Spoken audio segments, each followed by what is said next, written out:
אתה לא הולך לעזור לי? הפעם לא, אני רוצה לראות לך פותר את זה לבד. אבל אתה מבין שהמבחן מחר, ואם אני לא מצליח לפתור תרגיל כזה, אז הלך עליי. אתה צריך לדעת איך לעשות את זה לבד. כמה פעמים עזרתי לך?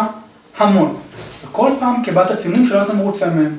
אז כנראה, הדרך היא שתבין לבד איך לפתח את התרגיל.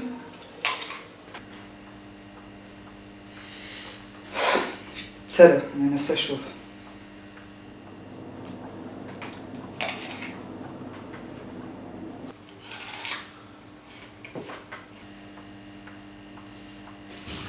תגיד, למה אני מזמין אותך לכאן? בגלל שאני המורה הכי טוב בקמפוס.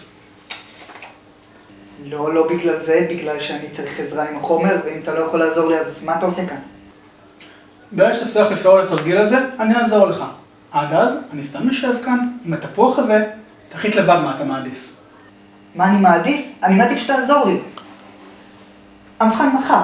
אתה מבין שהוא מחר. אם אני לא עובר אותו, אז זהו, נגמר לי התואר. כי זה לא הולך ככה. אם אתה פה, ואתה יכול לעזור לי, אז תעזור לי. אם לא, אז תעוף מפה.